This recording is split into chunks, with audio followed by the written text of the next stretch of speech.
All right, I think I may go ahead and kick us off. Thank you so much for joining us today. You've made it to the Systems for Action Research in Progress webinar series, which is a series that we host about bi-weekly, showcasing research that is happening through the Systems for Action Research Program Office. And if you're not familiar with Systems for Action, I always like to give a quick spiel at the top of the hour. We are a national research program office of the Robert Wood Johnson Foundation. We've been funded since 2015 to operate as a national program office. And one of the main activities that we do at Systems for Action is to develop and release annual funding opportunities and work with those grantees once they're funded to provide technical assistance, such as inviting them to come and present on their research along the way in this Research in Progress webinar series. So you get to kind of hear at the beginning of the project, the middle of the project, the end of the project, and in the case today, you're hearing about a project that ended back in 2022, I believe, and they've had some 23. And they've had some recent publications that came out, and so they're coming to present on some of those findings and to talk about just kind of what's next in the research that they're doing with the home visiting. So that is Systems for Action. Venice, do you have the next slide? Is that the overview of how we're spending our time today?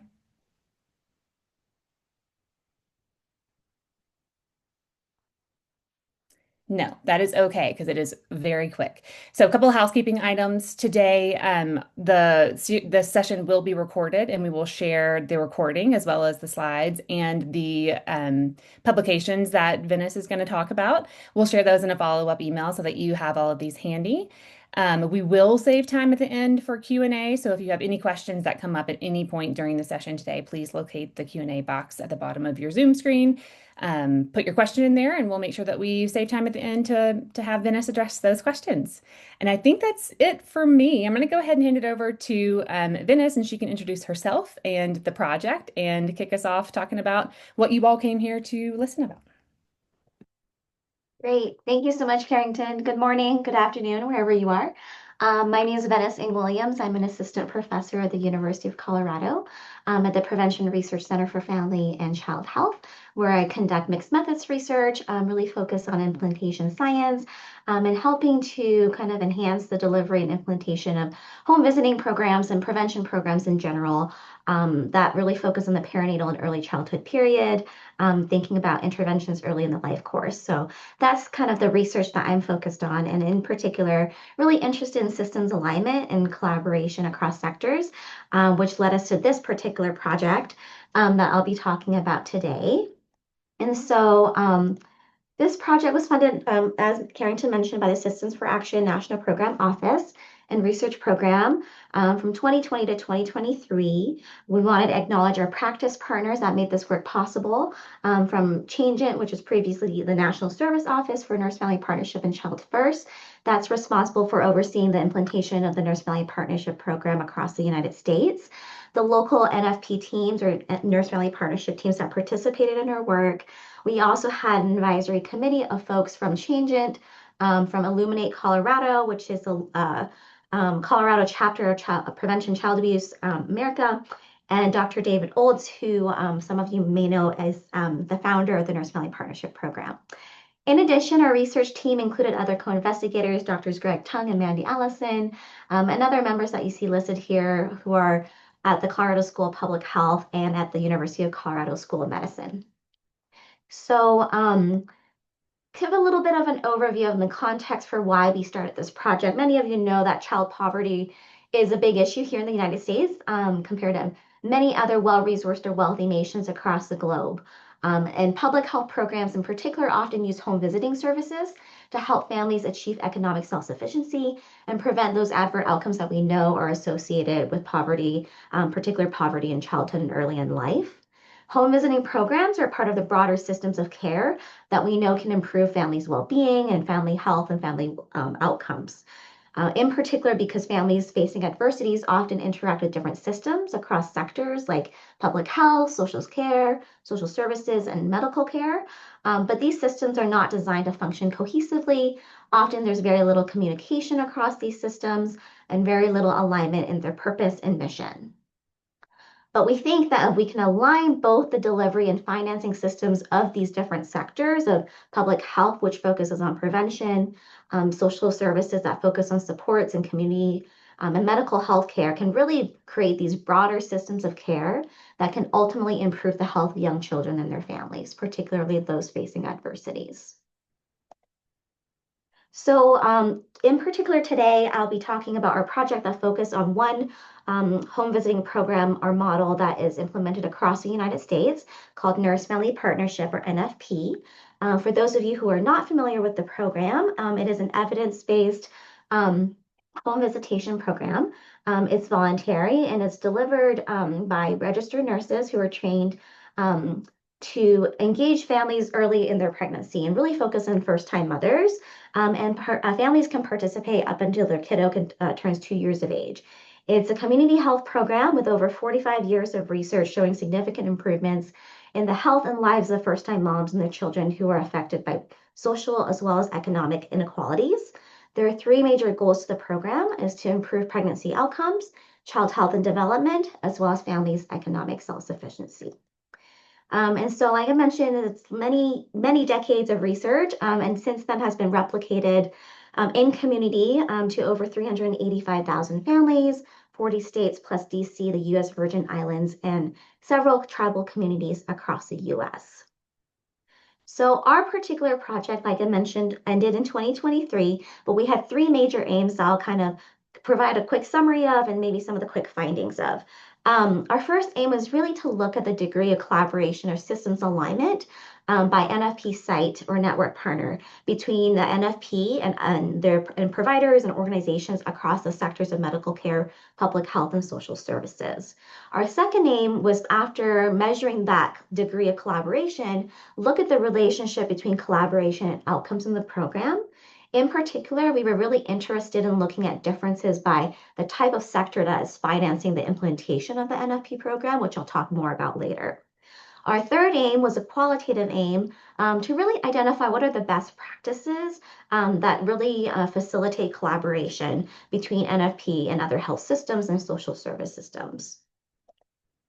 So this is the kind of conceptual model or theory of change where we started at the beginning of this work about 5 years ago, is that we felt collaboration is a function of systems alignment as well as these interpersonal factors.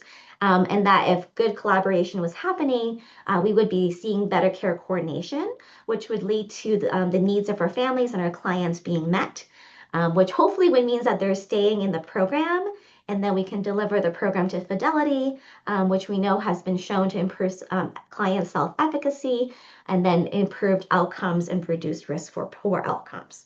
We know all of this sits within the context of the geopolitical context, especially given current times, but there are local, state, and federal policies that may affect all of these things, as well as family characteristics, nurse characteristics, the NFP site, as well as the broader neighborhood. As we moved further along this work, we started developing a different or similar but related conceptual framework of how we think about systems alignment or cross-sector collaboration. And so we developed this kind of more, more similar to a sociological model type framework where families are at the center of our work. And then above that are the different providers that families experiencing adversity may interact with. This is not the full gamut of types of providers, but these are the ones that were most salient to our population in the Nurse Family Partnership Program. And we see this importance of the nurse-client relationship, or that therapeutic alliance that really helps facilitate the implementation of the program. There are a range of medical care or healthcare providers, social services from child welfare to WIC, which is a supplemental nutrition program for women, infants, and children, early intervention, for example, and then other kind of more public health or social services. And so we conceptualize collaboration as kind of this alignment of the three sectors, and that involves both structural aspects and relational aspects. In terms of the relational aspects, we were able to identify a scale called the relational coordination scale that measures these factors between providers. And so it captures high quality communication as well as high quality relationships. So it measures shared goals, shared knowledge, mutual respect, all those things that are really important to help communication happen and for care coordination happen. At the same time, we also felt that there was structural aspects that really contributed to how we can measure this systems alignment or cross-sector collaboration. And so we identified a 4-item scale that we called structural integration scale that measures the degree of kind of shared resources between organizations. And in particular, it measures shared physical space, shared information systems or data, shared policies or kind of any sort of written agreements that facilitate collaboration, and then shared funding or some sort of financial incentive or financial mechanism that encourages providers to work together. So this is the broader way of how we think about collaboration and how we measured collaboration in our study. And so given that, we conducted a survey. We did it once prior to the funding of this particular study in 2018, and then through this funded project, conducted the survey in 2020 and 2021. And what we did was we invited NFP nursing supervisors from all active NFP sites across the US to participate through a web-based survey. And so we had really great response rates, about 71% in 2018, 85% in 2020, and then dipped a little bit down to 74% in 2021. Still really great response rates, and really appreciate the participation of our NFP teams in this work. And so really represented a wide variety across geography. In our first 2 rounds of the survey, there were 39 states involved or who participated, and in our most recent survey in 21, 42 states or territories were represented. And so what did we find? So we ended up asking about the relational coordination and structural integration, so those 2 elements, with a range of providers. So we asked about 10 different types of providers: public or medical care, so women's care providers, pediatric care providers, mental health providers, substance use treatment providers. And then we also asked about collaboration with social services. So that includes things like child welfare, early intervention, other parenting programs, other home visiting services, etc.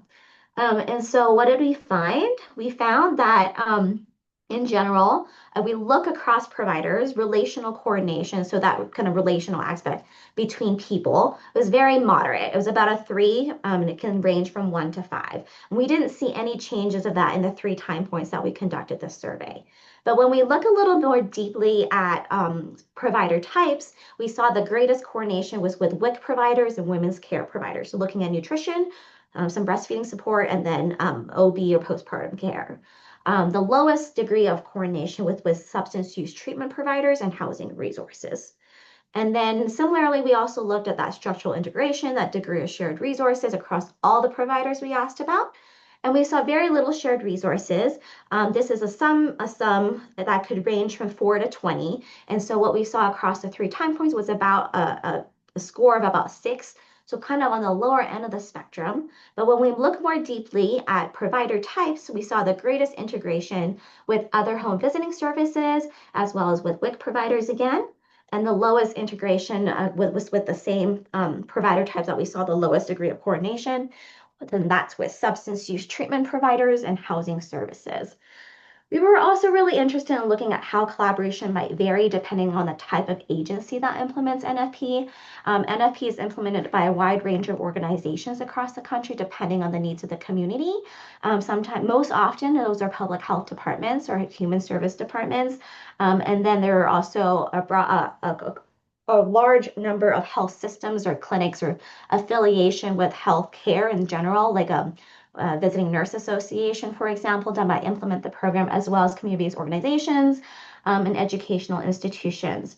And what we saw was that relational coordination and integration with WIC, as well as other home visiting, was highest among public health departments that implement the program, while coordination and integration with primary care providers was highest among those NFP sites that are operated out of health systems, which is not super surprising, but it was great to have that validated.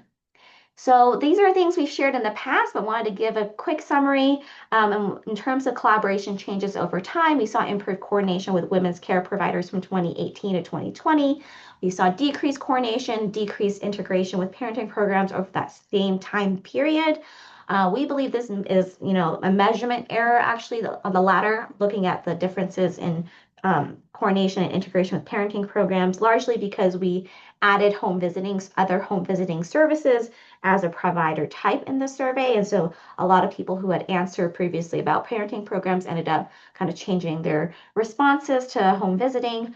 So that's why we think we see that decrease there. But that improved coordination with women's care provider was really interesting to us, at least seeing from 2018 to 2020, given this was kind of during COVID, and what might those additional needs have been during those times. So our third aim in the study, I went from 1 to 3. I'll go back to 2 in a minute.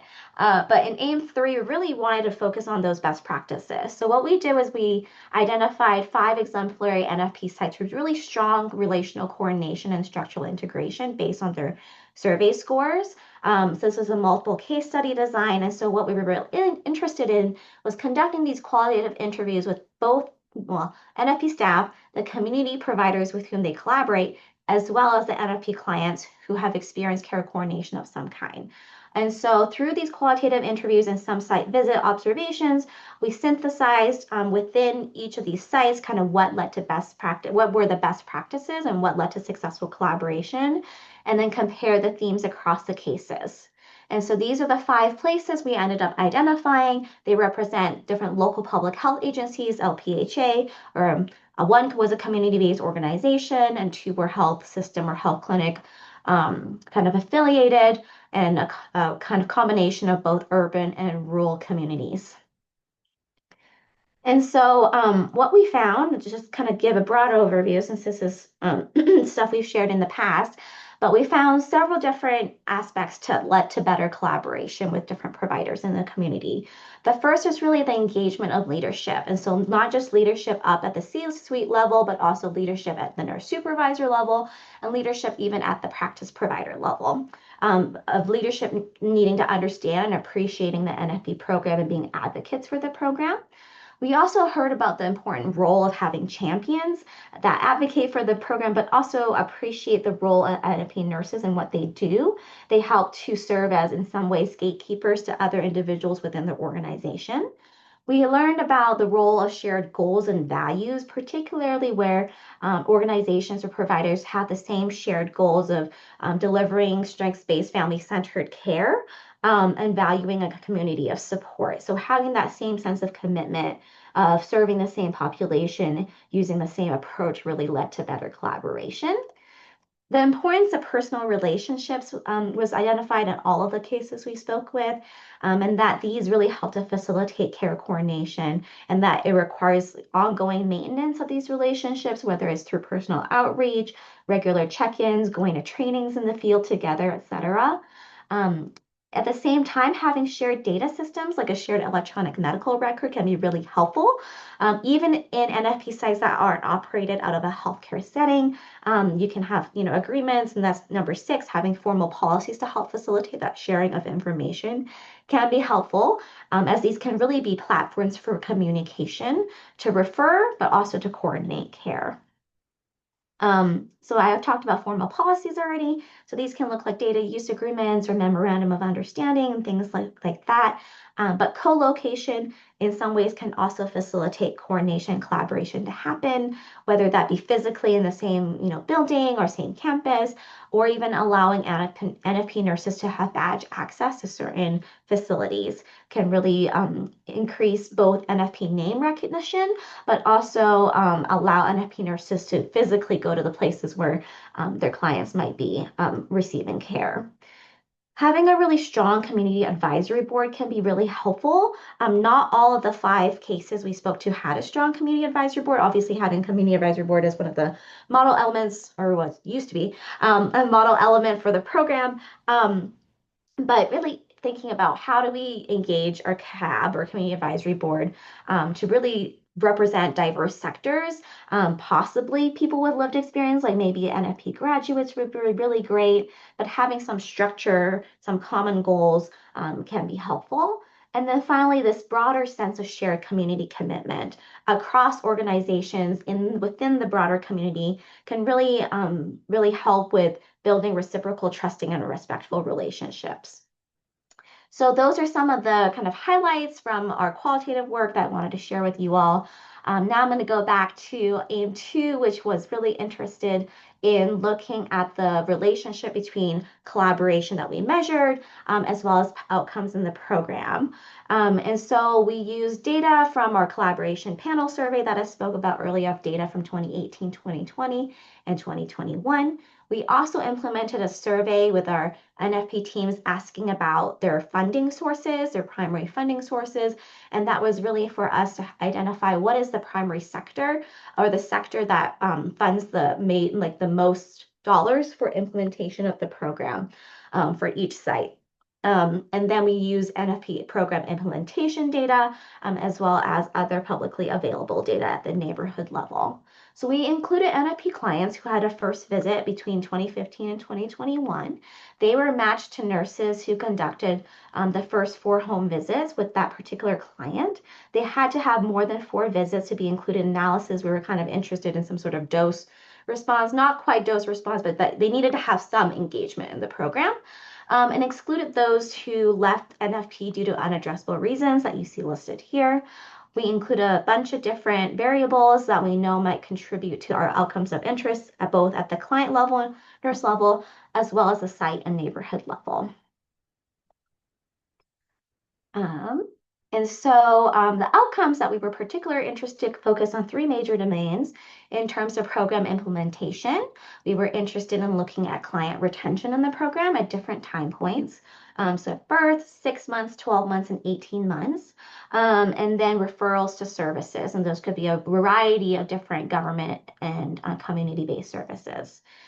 In terms of maternal behaviors, we looked at smoking cessation, breastfeeding practices, and use of services once a referral is made by their NFP nurse. In terms of infant health, we looked at low birth weight and preterm birth. And so we conducted different types of analyses. Some of these were mixed models. Some of these that account for multiple clients that are served by the same nurse. Some of these were time to event analyses, but I'll talk about kind of our general findings here in a minute. So unsurprisingly, collaboration matters, but not for all of these outcomes. I'll first talk about client retention, the relationship between that and collaboration. And so what we found was that when NFP sites or NFP teams are more integrated or share resources with Child Protective Services or CPS, it's associated with greater odds of client retention, and that's at multiple time points.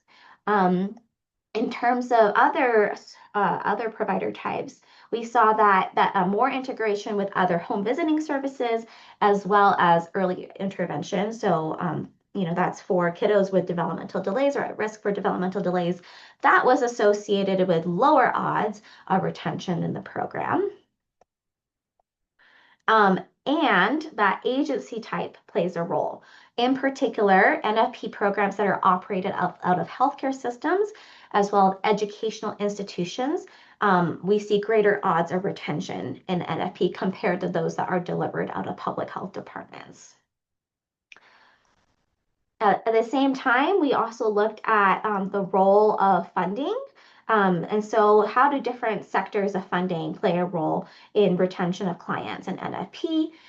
So I mentioned a little bit about the agency funding survey. Based on our respondents' responses, we categorized their major funding sources into 4 major sectors. So those NFP programs that are primarily funded through MICV, which is the Maternal Infant Early Childhood Home Visiting Program, our funding source at the federal level, or Title V or tobacco settlement like here in Colorado, we categorize those sites as primarily funded through public health sector. NFP programs that are primarily funded through Medicaid reimbursement or Medicaid managed care or through their health system or health foundation. We categorize them as a healthcare sector. These are just examples, by the way. This is not an exhaustive list of the examples that folks identified. But those who, through child welfare or CAPTA dollars TANF or justice system, we identified those as those who were primarily funded through social services. And then we had a mixed sector, primarily for the sites at the time, mostly the South Carolina sites that were funded through Pay for Success, which is like a multi-sector collaborative, as well as nonprofit organizations like United Way, for example, that really have play a role in both public health and social services. So we called those as mixed sectors. And so what we found was that NFP programs that are primarily funded by healthcare have lower odds of client retention at 12 months compared to those who might be funded by public health.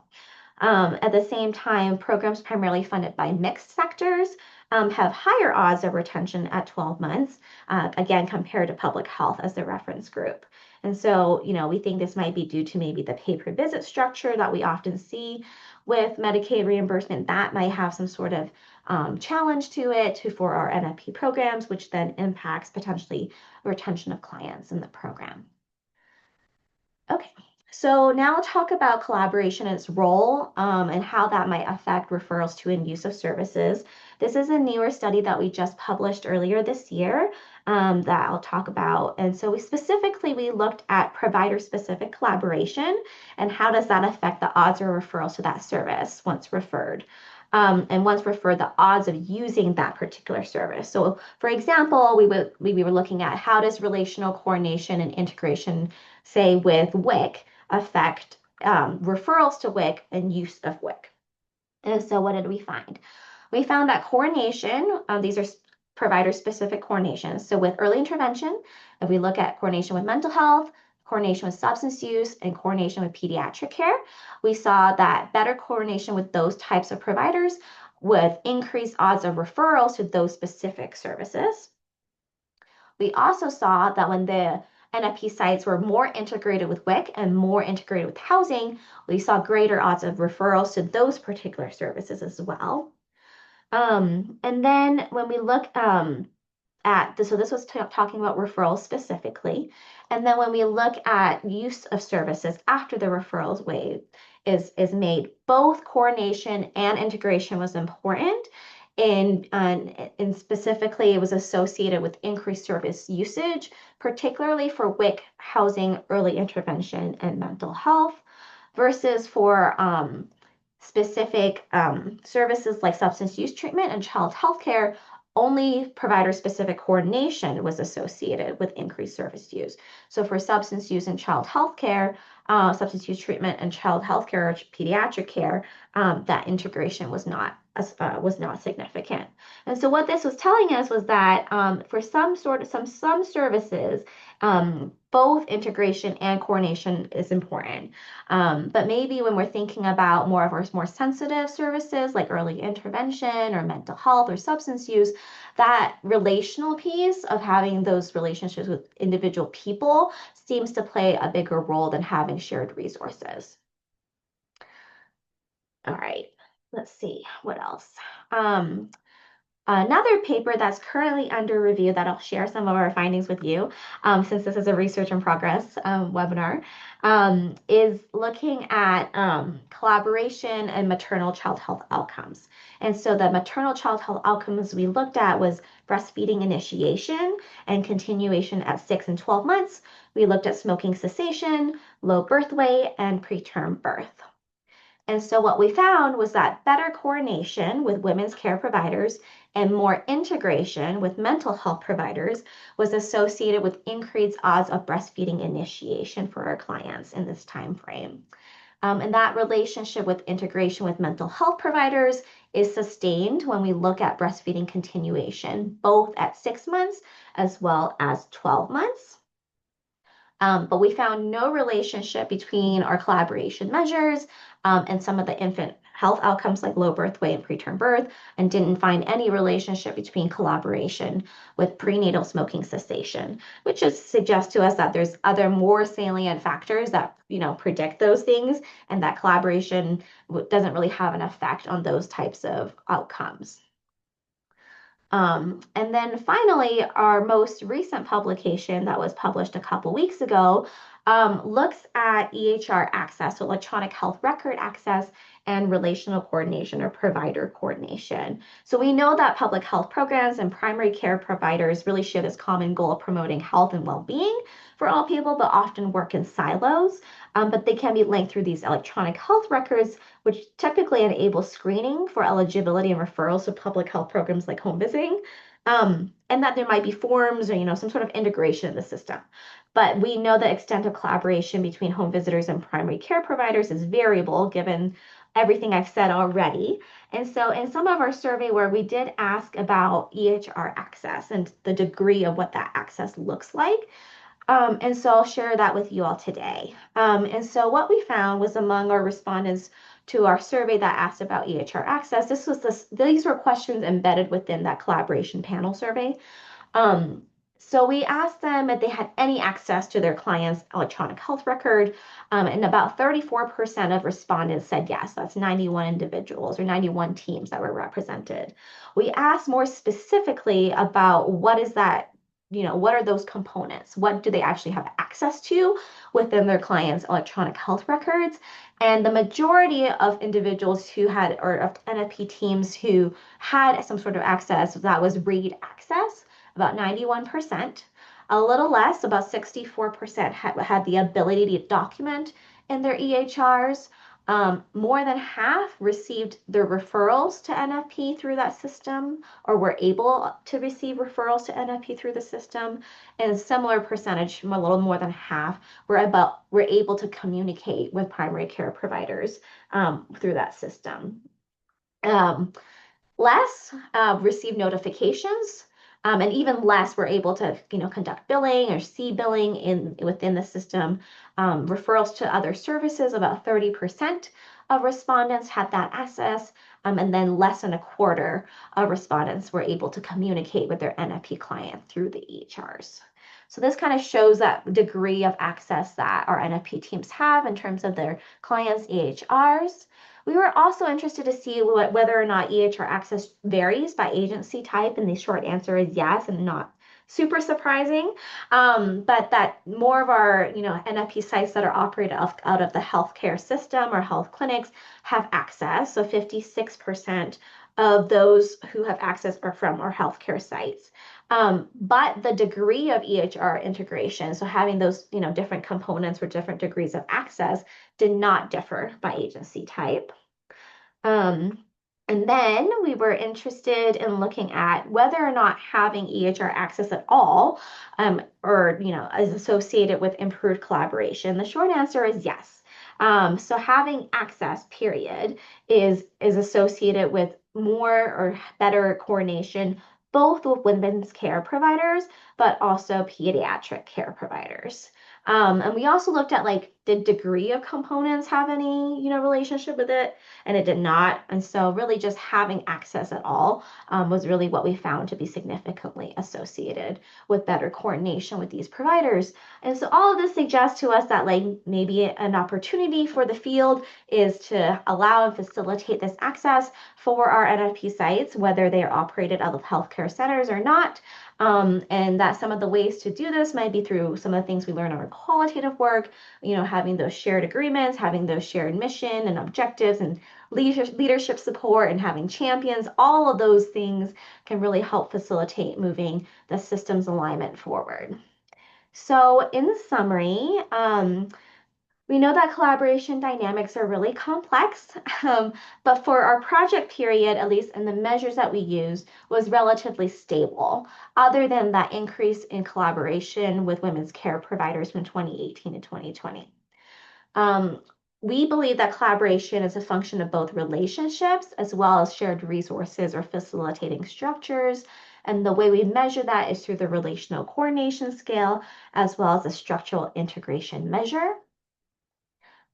Through our qualitative work, we really learned about best practices and the role of having leadership support and program champions that support the program and understand the role of NFP nurses and what they do and what they can offer to their community and their families.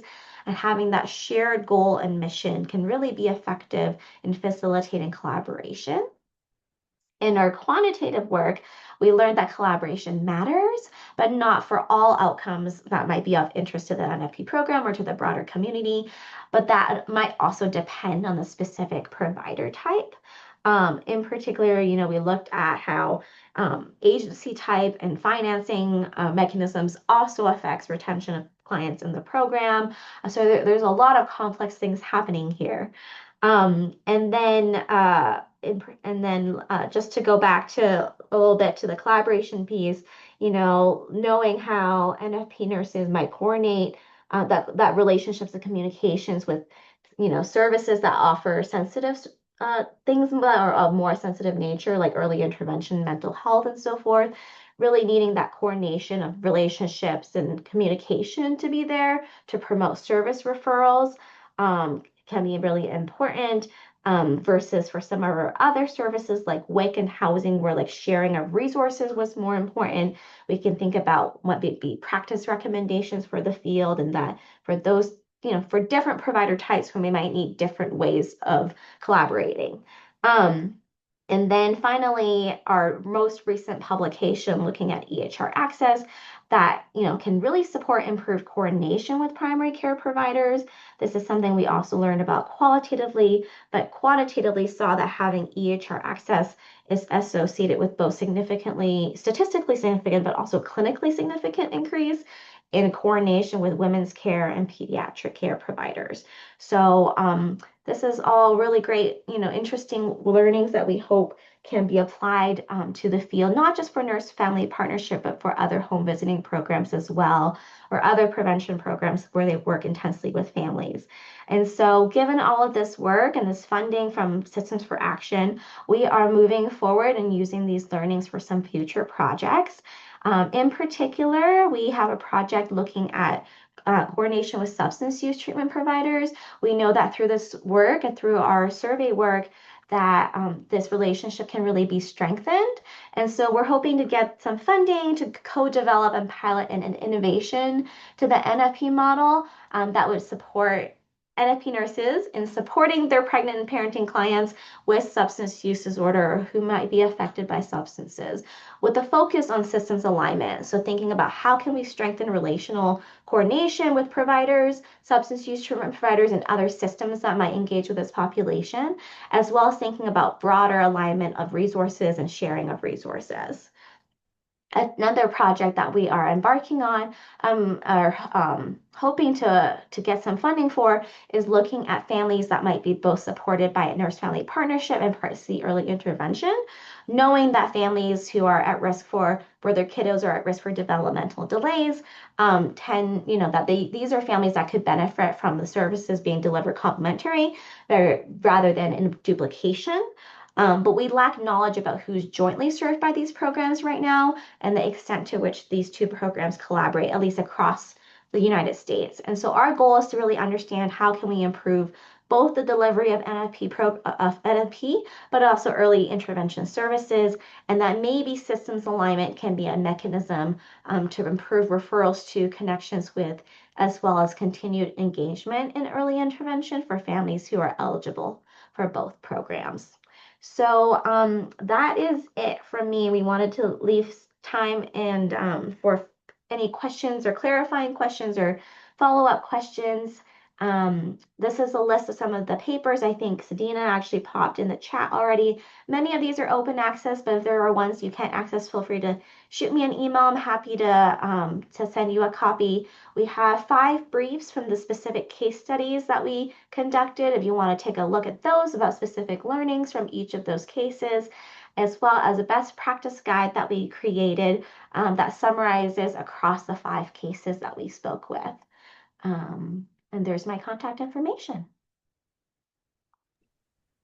Thank you so much, Venice, for coming back and presenting on some of your final findings and some stuff that's happened since 2023, since your project ended. I really appreciated getting to tune into that personally. And I do see that a lot of questions have already started coming in. We are at the Q&A portion of our webinar today. So if you have questions, please plug them in and we'll do our best to get through all of them. I'm going to start off with my own question about with these findings, like how you think through, giving these findings and recommendations back to the nurse family partnership and sort of how that impacts how sites might change their processes or collaborations based on your findings. Yeah, that's a really great question. I think part of the work we do and the work that S4A does is thinking about broader impact, right? Not just doing research for research sake and publishing and putting it on a shelf, but what does this actually mean for practice, for policy change?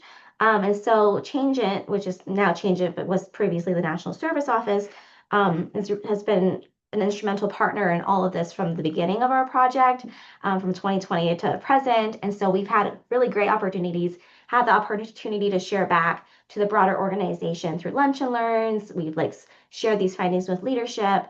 And I think I think the next step is having an opportunity to share back with actually local NFP sites that might be interested in, who probably might be even on today's call. So we'll welcome questions from you all too, of, what would you like to see? What would be helpful for you if you are from an NFP program? What would be helpful for you? This has also informed other research programs, actually in a project that we did that is wrapped up actually looking at organizational aspects that affect retention, recruitment and retention of NFP nurses in the program. So some of the learnings from this work has been applied to that. And also some additional work that we're working with Change It on supporting their community advisory boards. So I think there's been some of those practice changes happening that folks might not know is like came from this study, but really we've had really great research relationships to be able to start those changes and start those conversations.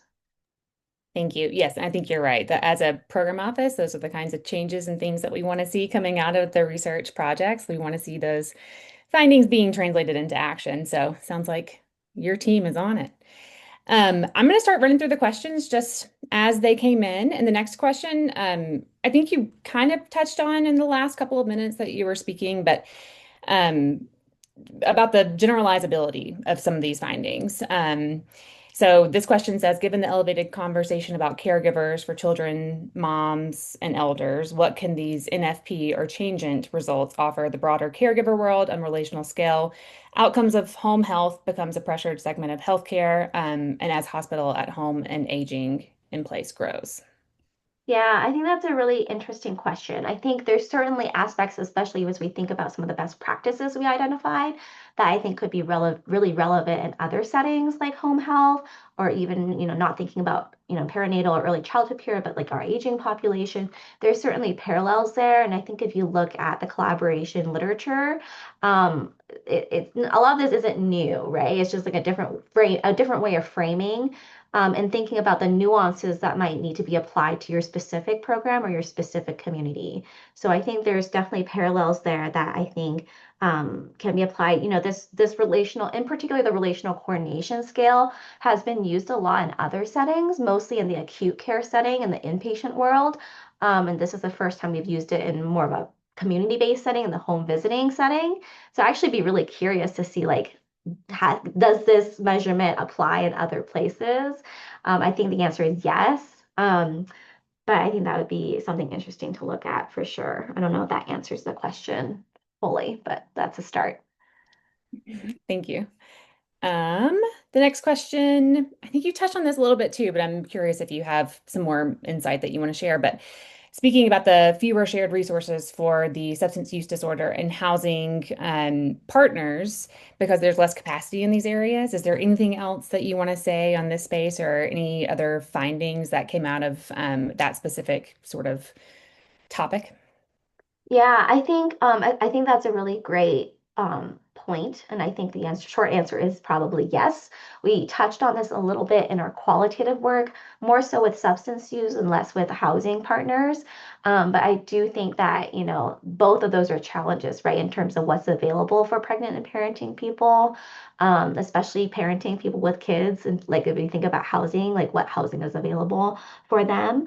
But I think part of it comes from like broader policies in place. And so in places where we did see like more integration with these resources, with substance use disorder treatment providers in particular, are those states that have really prioritize substance use as a concern in their communities and really allocated dollars. So I think this goes back to that financing system, right? Like what's the delivery system? What's like financing all of these things? And so I certainly think that plays a role. Thank you. And I think that kind of leads beautifully into the next question about the reason for the differences in integration with WIC and substance use disorder facilitations. And it kind of sounds like maybe one of your findings is pointing to the financing mechanisms within the states. Anything else that you think you can point to in terms of I different? think with WIC, the obvious answer is that the majority of NFP programs, at least during our time frame, were operated out of public health departments. And most of the time, WIC is embedded within public health departments. So that kind of inherently is like we're out of the same department. So like we share the same resources. We already have access. We're down the street. So I think that's part of the reason that we see differences versus like substance use treatment providers really they're where they're physically located is very different depending on the community that we're in that we look at, and even their availability is very different. So yeah, that's all I would add to that question. Thank you. Okay, next question that came in is there an important overlap that we can optimize as sandwich generation issues, women's health declines during caregiving and access to care via nurse family partnerships and VNAs demonstrates outcomes for one set of outcomes? Can we optimize the time that is spent in the home for more services, mental health, etc.? Hmm. That's a very thought-provoking question. I'm like thinking what my answer should be. Um, I think short answer, yes, and I think it's not, I think it's women's health. I think it's just healthcare in general, right? So women's health, but also pediatric health and child health. Because I feel like, NFP and other home visiting programs are already seeing these families on a regular basis. Many are trained, many like NFP are trained nurses with that clinical expertise and that clinical background who can do a lot of the stuff that, they wouldn't need to get in a clinical setting. And so I think there is more that can be done in the home for a lot of these services, that replaces them having to go to the clinic to receive care. And I think there is an opportunity to optimize time spent on like mental health, whether that's bringing in, many NFP teams already, if not all of them, already have a mental health consultant on their team, is able to like connect their clients and families to mental health services.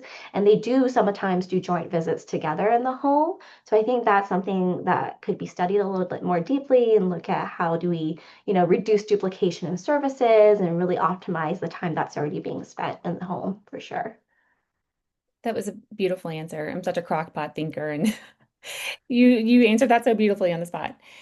Okay, next question is what is the cost effectiveness of this model? Noting this person is noting the range of outcomes and the cascade of financing and oversight. Yes. So there's previous work done. I'm not super familiar with it. I think there's like a $5 investment for every dollar put in or something like that. Don't quote me on that exact word verbiage. But we didn't look at cost effectiveness for this particular study. We were really mostly focused on the alignment of delivery and financing systems. And so I can't really speak to that particular answer.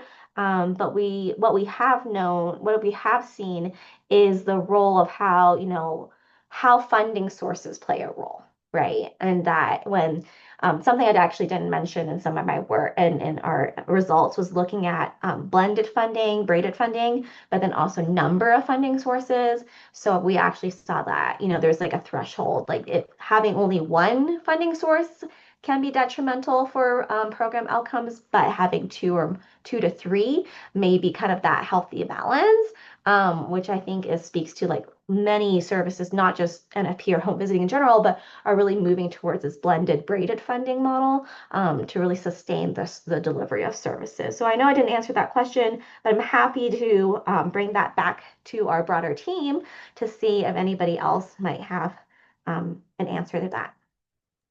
I think that's great, Dennis. If your team does have an answer to that, we're happy to share with everyone that is with us in the webinar today. And then I went back to slide 4 because I think you had something in here about investment, and it said there's a 5-time return. So every $1 invested in NFP saves $5 70 cents in future costs for high-risk families. So you were right on the money. Moving on to the next question. Any look at navigational platforms to increase data flow, collaboration, and then improved outcomes? Not for this study, but we're hoping in the future that this would be something to look at.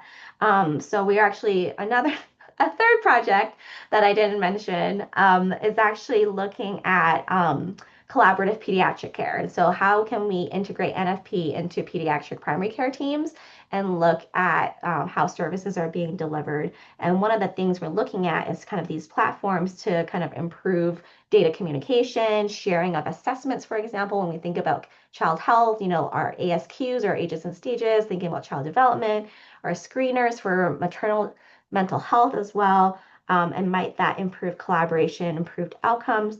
So, not for this particular project, but for future work, we're certainly looking at these different platforms and looking at, I think it's that integration, is that workflow integration, especially if we think about providers in healthcare who have very limited time with their patients, and they have, the workload burden might be really high.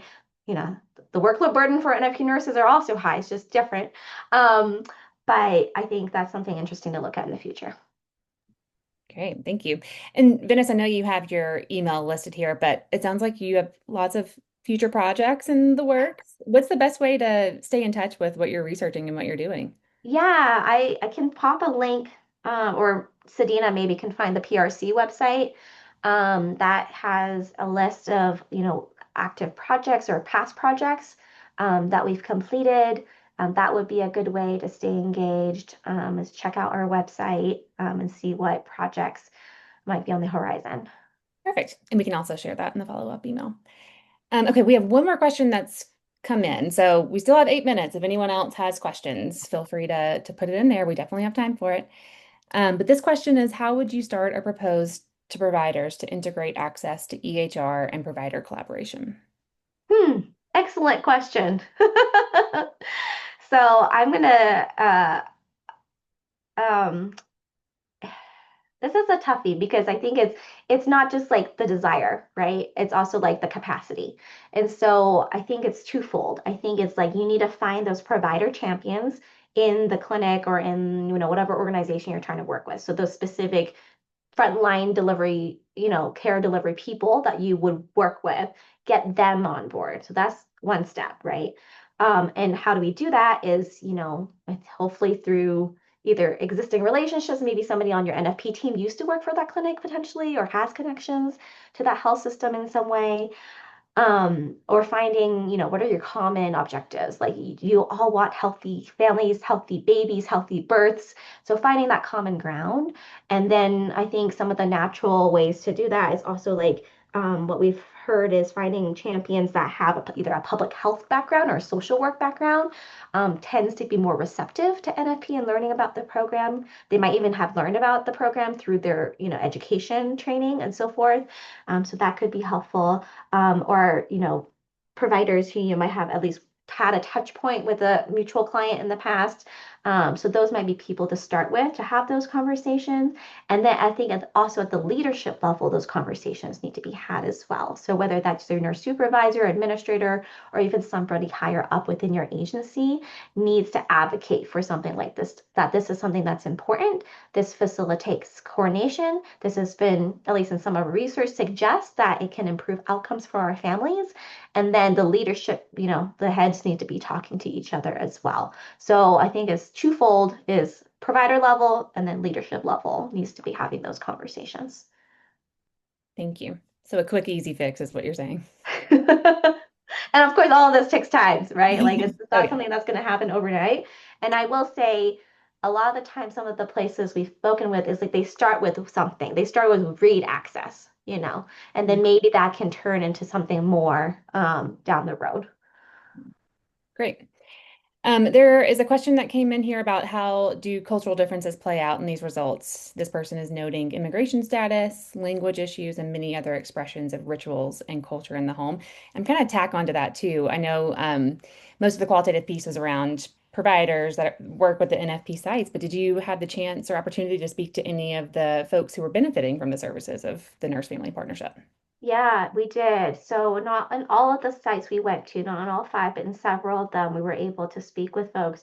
There are a few Spanish where we were able to conduct interviews in Spanish, and then other times I don't remember the specific language.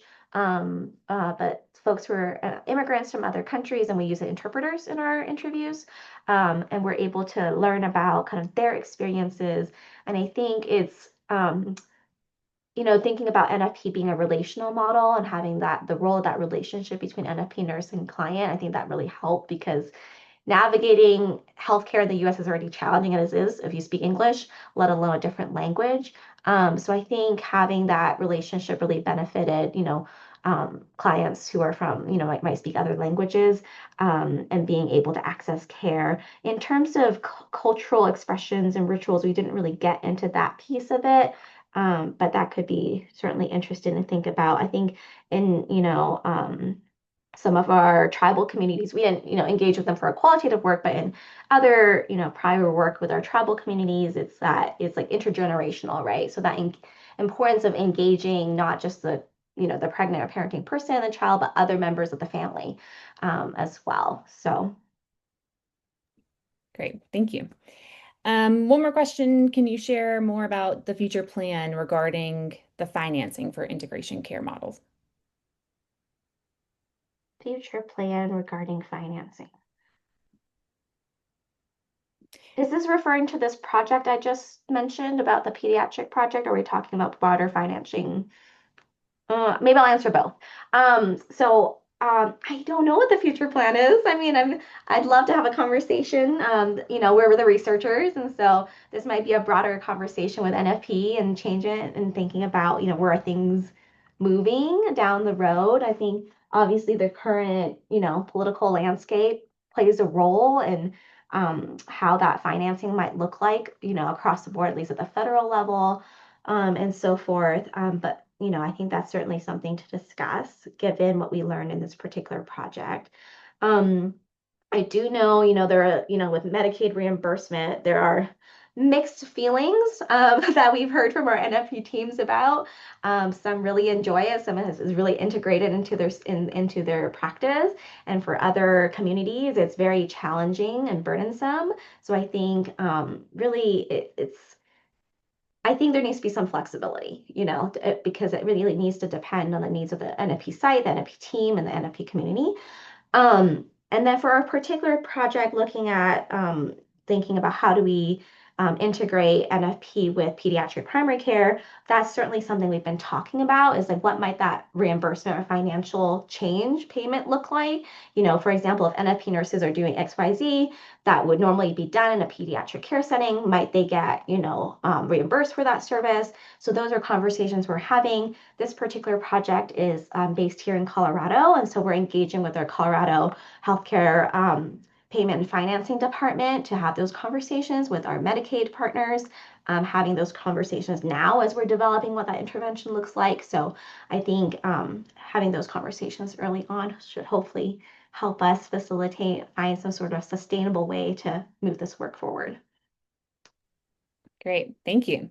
I think that's a wrap on all the questions. And since we're at just 1 minute until the top of the hour, I think we can go ahead and close out. But thank you so much for coming and presenting and giving us these great updates on the research project. We really appreciate it. We always love hearing from you. And thank you to everyone who joined us today. We will follow up with the recording and slides and all of the resources that we shared from today's session. So I hope everyone has a great rest of their Wednesday. Thanks for Bye. having me.